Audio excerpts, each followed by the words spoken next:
I'm Justin with Hacking the Truth. Today on Studio Tech, we're going to be testing these two inexpensive gimbals made for your cell phone. Both are comparably priced between about $115 to $130. This is the DJI Mobile 3 and this is the Evo Pro. I've left links down in the description to both, and if you find this video useful, please click like and subscribe. The Mobile 3 is lighter than the Evo Pro by quite a bit.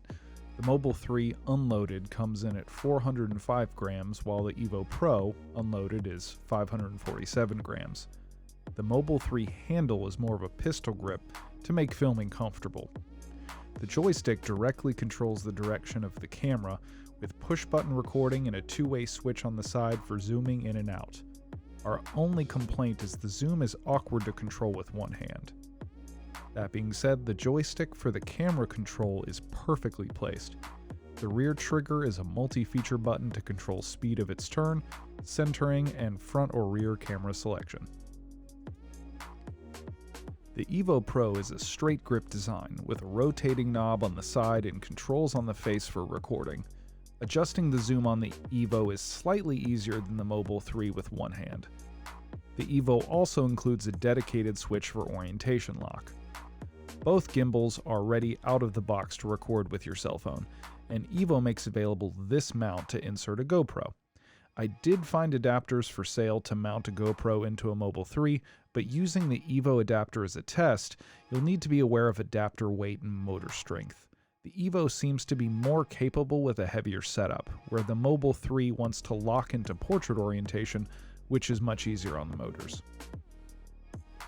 Both gimbals have standard tripod mounts on the bottom, but the Evo comes with a short tripod and the Mobile 3 offers a short tripod and a carrying case with a combo package available on DJI's website. Both gimbals are packed with features to make your filming look professional. Each has unique software and phone integration that makes a huge difference in usability. The Mobile 3 uses the DJI Mimo app, and using Bluetooth to connect to the gimbal, the software links with the hardware to allow for direct control of your phone's camera. The Evo Pro also is app controlled, but the software is where these gimbals really differentiate themselves.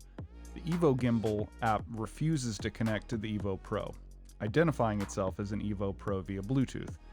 After a firmware update and multiple reboots, the app still won't connect. I went online and found a forum that suggested using the ZyPlay app. This app works like a dream and identifies the camera as a smooth 4. I uninstalled and reinstalled the Evo Gimbal app after the firmware update just to be sure, but nothing changed. For the rest of this video, we are going to assume you're using the ZyPlay app to control the camera.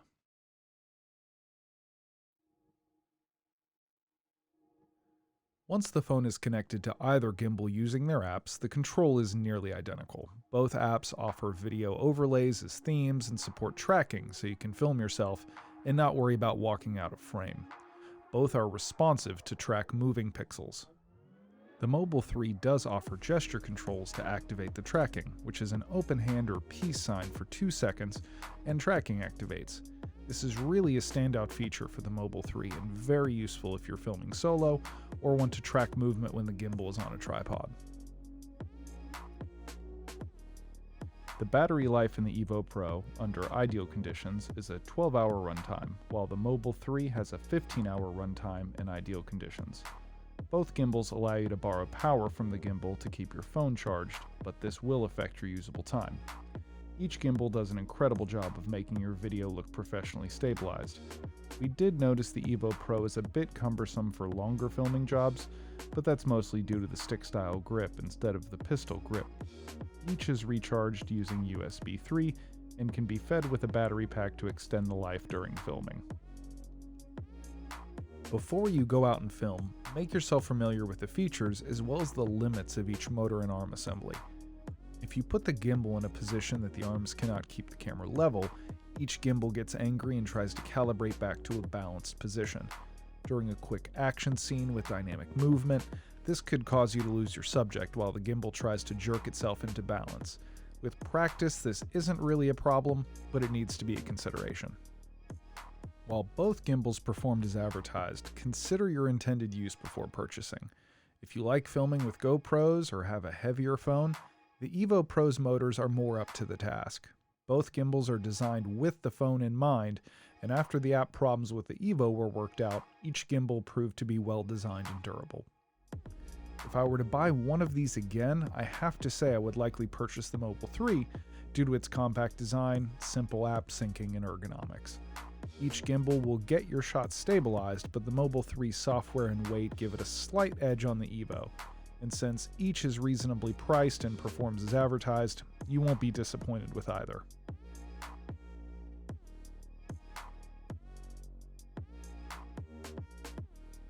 Hopefully you found this video useful. I've left links down in the description to both of these gimbals, and if you did find the video useful, please click like and subscribe. See you next time on Studio Tech.